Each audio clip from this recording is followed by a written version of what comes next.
Tantor Audio, a division of Recorded Books, presents In Every Mirror She's Black, a novel by Lolá ákínmádé åkerström, narrated by Sara, Powell, and Rosemarie, Akwafo.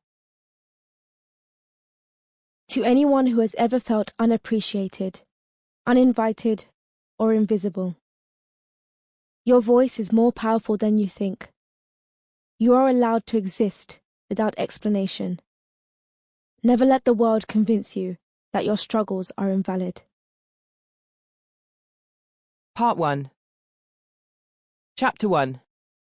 Kemi. America had decimated Kemi's love life. It had shredded her dignity and tossed its slivers into the air, cackling like a hyena. Relegated to picking up questionable prospects, Kemi was tired of wearing her invisible armour, a 2-ton defence system that screamed to the world she didn't need a man. She couldn't carry that weight anymore. Lately, her dating life read like a dossier of shame. First, there was that one memorable dinner with Deepak. "I think I told you I'm a software developer, right?"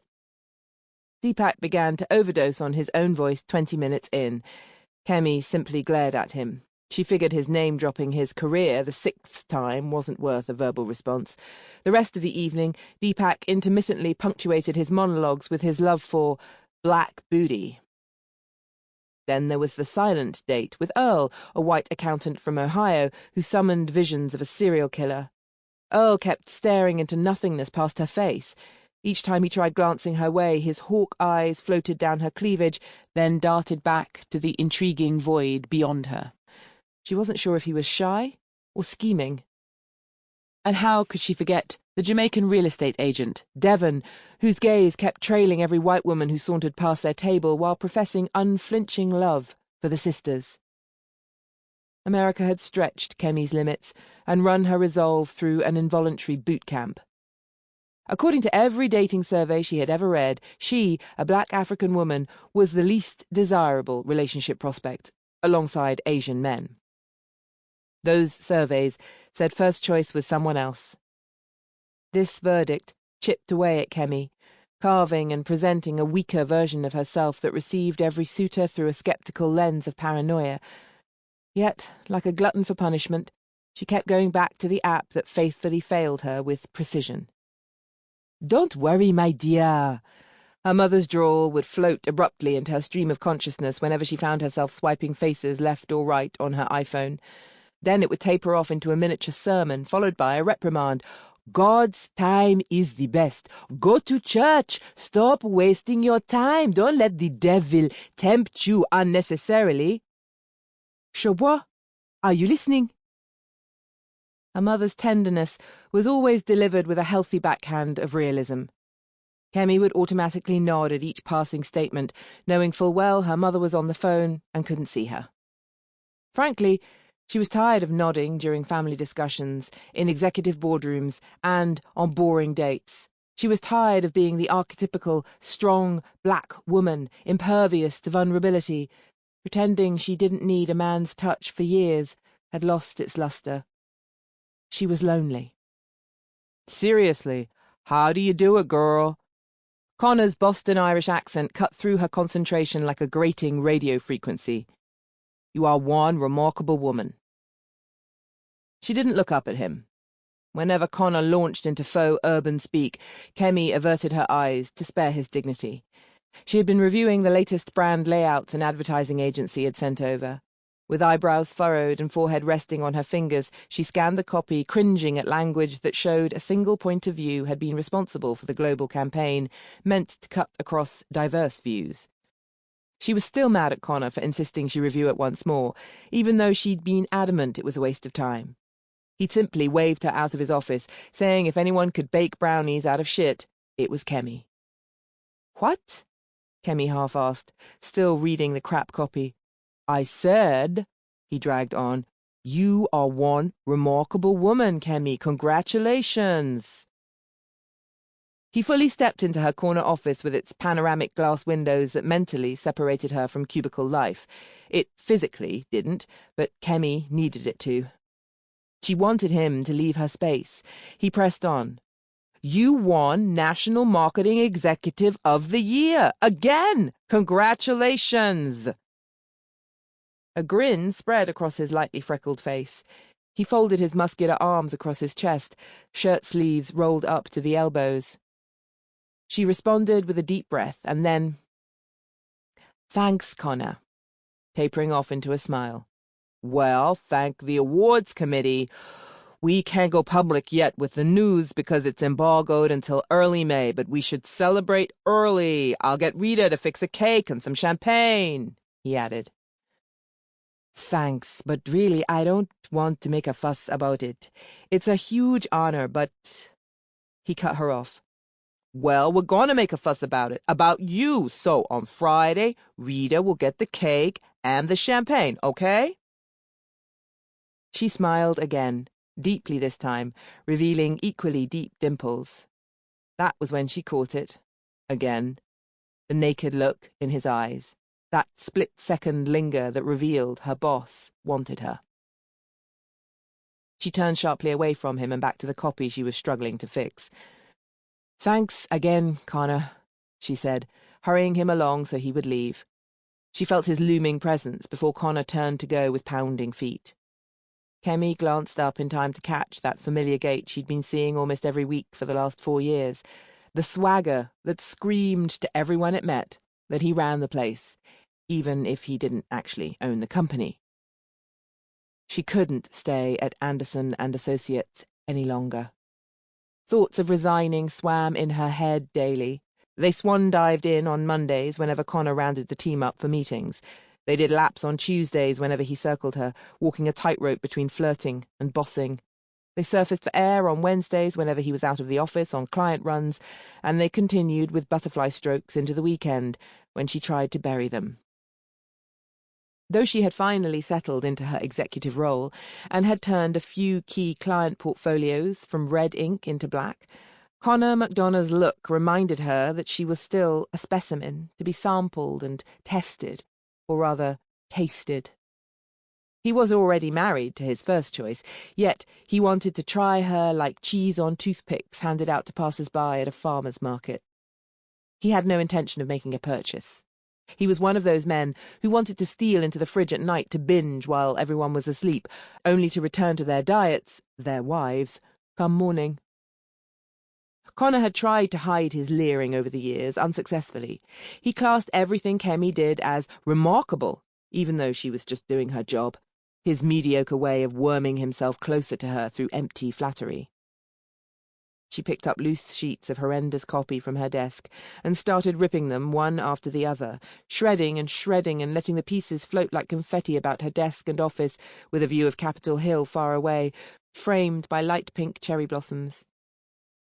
Like cold water to the face of a drunk, the high-pitched buzz of her desk phone interrupted her paper-ripping parade, followed by the high-pitched voice of her personal assistant, Nicole. "Miss Adeyemi?" "Yes." "There's an Ingrid Jan Hansen on line 1 from Sweden. Should I put her through?" She'd never heard the name before, but Kemi was also used to Nicole butchering names. She received the transfer from her assistant. "Kemi Adeyemi," she introduced herself. "Kemi, I am Ingrid Johansson from von Lundin Marketing based in Stockholm," came a distinct melodic lilt that seemed on the verge of bursting into show tunes. Recognition rushed in at the mention of von Lundin, the international firm currently mired in a global scandal that probably started with lazy, poorly researched copy, similar to the one she'd just ripped into confetti. Ingrid continued before Kemi could respond. "I am honored to get this opportunity to speak directly to you. I am head of global talent management, and we have just created a brand new top management position that will report directly to our CEO, Jonny von Lundin, although he prefers to be called Jonny," she poured out in a single breath. "We have created a position of Global Diversity and Inclusion Director, and we think you are perfect for the job." Kemi let Ingrid's words sink in. She was being headhunted directly by one of the largest marketing agencies in the world. The words, "How did you find me?" stumbled out inelegantly. She couldn't take them back. Of course, she was easy to find. "We follow the National Marketing Awards closely, and we know you won Marketing Executive of the Year last year. You have worked with major brands, and we know you have been involved in some of their most diverse campaigns. We need your talent and expertise." After the Econ fiasco, right? Kemi didn't want to bring it up, but she had to. Econ was an international Swedish clothing brand marketed by von Lundin, and one of their advertising campaigns would, no doubt, be used as a case study in future advertising curriculums across universities worldwide as a prime example of what not to do. It was something along the lines of using "leave your colour at the door, we don't need it," while promoting a series of blouses and dresses fashioned in delicate, bone-white lace. It riled Swedish society, all the way from minorities in its upper echelons to newly arrived immigrants, and had caught the attention of international press quick to jump on the country's integration issues. That copy should never have left von Lundin's pitching stage, unless that team was indeed lacking in diversity, and the reason why Ingrid was currently quiet on the other line. The phone call reeked of damage control. Yes? Ingrid continued after a 2-second silence. "It was an unfortunate incident, but it also showed us how much we need to diversify our top management. We need strong voices at the table, and we want you, Kemi," she continued. "We need you here in Sweden." "Thank you for the offer, Miss Johansson, but my life is here in the States." Kemi looked down at her watch. 10:15 on Monday morning, and her week was already off to an intriguing start. "I understand, and I'm sure Anderson is lucky to have such a remarkable talent, but I would love you to please consider a meeting with us." Remarkable. There was that word again. "I can't fly to Stockholm." "Oh, no," Ingrid sang. "Jonny will come to you." Brittany Ray. Brittany Ray Johnson was born to first-generation immigrants who fled Jamaica and settled in the muggy warmth of Atlanta, Georgia, for no clear reasons explained to her. While she was growing up as their sole child, reminders of her Jamaican roots were found at Uncle Dajan's house 3 streets away whenever they visited him on weekends for curried goat, and her parents switched into patois. "Jamaica boring," she'd often hear him joke as they dug into reminders of home off their Sunday plates. "Boring?" She'd start her futile argument. "People go there for their honeymoon." "Me point exactly," he'd reply while cracking into bones. "Them go for lovey-dovey, meet babies, smoke ganja, and come back to them real life. Boring!" He'd finish off by licking his fingers one by one. One man's paradise. Her parents had struggled financially up until both their retirements. That wasn't going to be her own destiny if she could help it. So when Samuel Beaufont had floated into her life, riding on his wings of fame and wealth, Brittany clung to him like a backhoe, digging her out of patois, goat, and ganja. She had dreamed of going to fashion school to become a designer, envisioning sketching outlines, poring over fabrics, and launching her own line on catwalks in Paris and London. But Beaufont had derailed her and thrust her down the path of modelling. 15 years ago, his air of self-importance had walked into Brittany's textile design class way before the man himself did. As the legendary designer behind Beaufont, upscale men's brand and go-to choice for metrosexuals who enjoyed pink shirts and turquoise trousers, he was going to be their guest lecturer for the term. This was his way of giving back to the next generation of designers, per the press release put out by his company. His presence, therefore, demanded their rapt attention. He stood much taller and broader than they'd all seen on TV. Mindless bantering among the students died down the second Beaufont strolled into their class. He glided in wearing a pink pinstriped shirt encased in a green tartan suit, topped off with a green polka-dotted bow tie, his platinum hairdo slicked off his face. His brown gaze swept over each student, wordlessly accepting or rejecting them. It landed on Brittany, and he followed its pull, planting himself in front of her desk, the class waiting with bated breath. He peered down at her for seconds, which stretched on for an eternity in Brittany's mind, as he singled her out. Once she'd peeled off her initial feeling of dread, another emotion had bubbled up within Brittany. Beaufont had made her feel like the most exquisite creature he'd ever seen. "You shouldn't be in here," he finally said, with a deep baritone that belied his flamboyant exterior. "You should be modelling." Barely a week later, Beaufont became her manager. The first time he backed her into a corner had only been 2 weeks after that initial standoff in her textile class. Beaufont remained the unrelenting weight bearing down on her slender 5'11" frame. She still hadn't talked to anyone about it besides a therapist she saw maybe once a month whenever she slunk into self-shaming. Even her best friend Tanisha hadn't been privy to any of it, and Tanisha had been sitting right next to her when she had become Beaufont's pet project. "Do you want to see something special?" Beaufont had asked Brittany when he'd invited her to his sprawling estate on the outskirts of downtown Atlanta.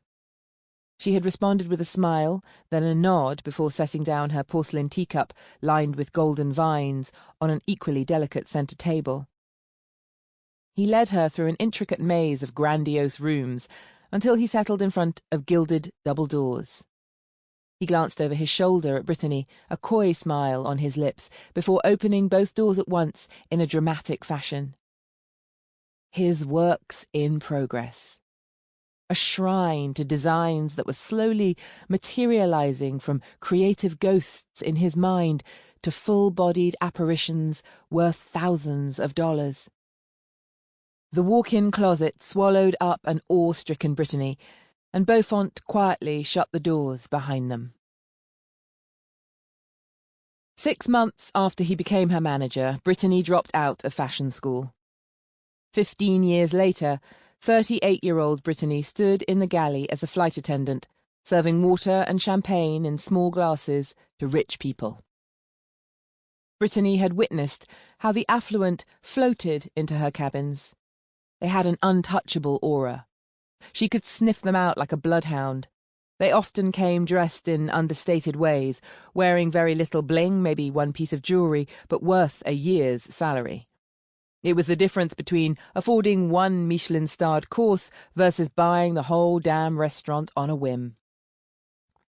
She'd often wondered how that cloak of impenetrable privilege would feel around her shoulders. For a few months in her early 20s, she had tasted privilege with Samuel Beaufont, but as seasons changed into decades, Brittany had seen levels well beyond his stature. The first few passengers in British Airways business class were settling in, shoving hand luggage into overhead bins and handing suit jackets to her colleagues who were roaming through the cabin, ensuring comfort. Brittany took a quick look in the sliver of a mirror above the parked food carts to check her makeup and push loose strands of her bone-straight weave back before picking up the tray and heading down the aisle. Her cherry-red lips widened into a smile as she started her routine, handing out glasses and asking the passengers if they wanted champagne or water.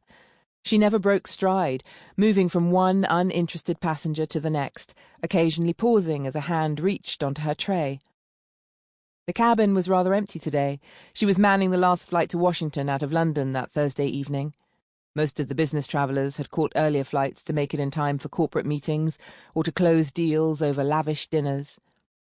"Welcome on board," she said, stopping by seat 6A, where a man with blonde hair brushed back from his face sat gazing out the window. He was wearing a sky-blue shirt, and his left hand, which tapped restlessly on his knee, bore a titanium watch. "Would you like something to drink? Some wine, maybe?" He turned, pinning her with an intense grey-blue glare.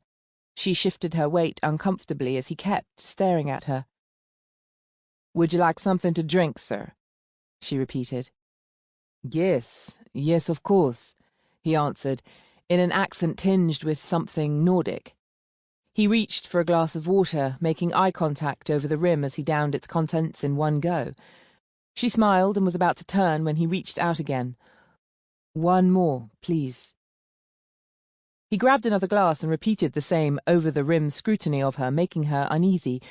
If that was his way of flirting, she wasn't into it. "Thank you."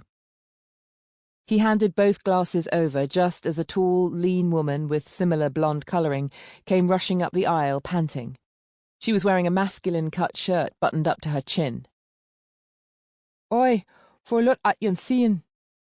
She was breathless, cheeks flushed pink as she dropped her bag onto the empty seat next to the blonde man. The tall woman seemed frazzled, and Brittany offered to help her settle in, grabbing her bag, pushing it overhead, while feeling the man's eyes all over her. They had to be Scandinavian from the way the woman was fretting, Brittany noted. The flight was still boarding economy class. Technically, the woman wasn't late. "Ingen fara, Ingrid." The man held up a splayed hand, gently rocking it back and forth, seemingly trying to calm her down. "Would you like some water, ma'am?" The woman nodded, and Brittany took her leave to fetch Ingrid's water. With Ingrid's thirst quenched, and the man on his unnecessary fourth glass of water, Brittany decided to switch aisles to do the safety demonstrations and to avoid his intense gaze. Inappropriate businessmen came with the job, but this one disconcerted her, and she could feel his striking looks slowly chip away at her composure. A few moments later, the plane lifted off into the sky. Once the pilot turned off the seatbelt sign, passengers started pulling out laptops across the cabin. A few kicked off their shoes and reclined their seats, ready to sleep away nearly 8 hours on expensive tickets. The woman the blonde man had called Ingrid was already on her laptop. Brittany was tired of serving others, a task she had never wanted to do in a career she had never desired. She was tired of rushing off to fulfill their every whim and desire, tired of pretending to care when they asked her opinion of which tray of overly processed airline food she would recommend, as if they were dining in a fancy restaurant, not currently sitting in a narrow metal tube over the Atlantic. Now a seasoned flight attendant, Brittany was jaded enough to know that pursuing a career in fashion this late in life required a miracle. So she stood patiently as the blonde man stole precious minutes, deciding over beef or fish. He pondered, brows dipping as he studied the menu. "The braised beef comes with pan-fried root vegetables and broccoli rabe," she said, trying to prod a decision out of him. "It looks really good," he said, smiling. But? The sea bass looks good too." He finally decided on the fish, which he ended up barely touching. When Brittany came to pick up his tray, she found his fingers rapping on top of it, as if in a trance. Ingrid didn't seem to mind this gesture. His fingers stopped their furious dance as he peered up at Brittany. She stole back to the privacy of the galley once the cabin lights were dimmed for the evening flight. She pulled off her navy blue apron, straightened her skirt, and was about to turn around when a full frame swallowed up the tight space between them. "Jesus!" Brittany was startled but quickly composed herself. She hated tight spaces, especially when blocked by large men. "May I help you with something?" The man from 6A was a few inches taller than she was, and his pupils widened, adjusting to the low light. "I never got your name," he said, reaching out for a handshake. She gave him a weak smile and took his hand. "Brittany." His grey-blue eyes swiftly scanned her face in response. He then fumbled inside his pants pocket, pulling out a crisp business card on quality stock. "This is my card." She took it, flipping it around to read. "Von Lundin Marketing. Sounds interesting. What do you do?" I sell people stuff they don't need. She chuckled at his response. He laughed in an unexpectedly boyish way until his mouth morphed back into a serious line. I'd like to take you out to dinner. He sounded unsure of his own voice, but he held his intensity. Mr. von Lundin, Jonny, please call me Jonny. I appreciate the offer, Mr. von Lundin, she started, but I have a boyfriend. Muna. Hamama. Turtle dove. The word which Ahmed had said in Arabic startled Muna. She'd been sitting next to him out on the spacious veranda on small wicker chairs. A meagre metal table with peeling white paint creaked between them. Beyond them was a still lake shimmering in the morning light, while leaves on nearby oak trees rustled softly in the wind and birdsong filled the air. Poppies and daisies had started springing up all around Solsidan, the sprawling property that was a former monastery turned asylum holding centre, tucked deep within the lush countryside 3 hours north of Stockholm. The monks were long gone, and their abandoned monastery had been purchased by a Swedish philanthropist who had chosen to remain anonymous. Within months, the mystery person had refurbished its weathered grounds, which held living quarters and a large cathedral turned into a dining hall, and had opened its doors for refugees and asylum seekers fleeing wars in various countries, including Somalia, Iraq, Libya, and Syria. Hamama. Ahmed repeated before turning back to look at her with honey-amber eyes sparkling under the morning light. Muna had woken up early and started her daily task of sweeping around the main welcome building, pushing wind-blown leaves and flower petals into heaps to discard later. Wandering onto the veranda, she spotted Ahmed, cradling a mug filled with coffee, a crack racing down its side. He'd been staring into nothingness again, and she wondered what ran through his mind. She wondered if he also had dreams of despair like she often had. Most of their fellow refugees here did. She still knew little about him besides the fact that he was a Kurd, and he seemed to have a venomous relationship with a few other men from Syria at their centre. While his mother tongue was Kurdish and hers Somali, Arabic bridged their worlds. She'd been sweeping past him when he gestured wordlessly for her to stop and take a seat. It had been 5 minutes since Muna had adjusted her ochre-orange jilbab and settled into a wicker chair next to him. 5 minutes of silence. I can tell the sounds of so many birds. Ahmed took a sip of cold coffee. Doves, robins, nightingales, sandpipers thrush. She quietly watched him take another taste. I know them all. How do you know all these bird sounds? I used to be the most popular gardener, no, landscape artist, in all of Aleppo, he continued. I was called a magician because I could create garden oases out of desert sand. He was fixated on the lake, watching small ripples across its surface. Princes flew me on their private jets to create masterpieces, Ahmed said breathlessly. I knew exactly which flower to plant, which colors to combine, how to create beauty out of ugliness. Eden out of hell. They wanted me, needed me. She watched him lift that mug of comfort to his handsome profile, the same way she'd observed him do so for the last 9 months. She'd watched that face slowly cover up with a dark brown beard he refused to shave. Watched his eyebrows arch in pain while his honey eyes tried to focus in the distance. He'd been rejected again. She knew. They all knew. He had been denied residency by the Migrationsverket, the Swedish migration agency, and was back on his final appeal. He couldn't do it anymore. The emotional drain had begun to take its toll, dragging him further down into a place where he rarely smiled anymore. Sample complete. Ready to continue?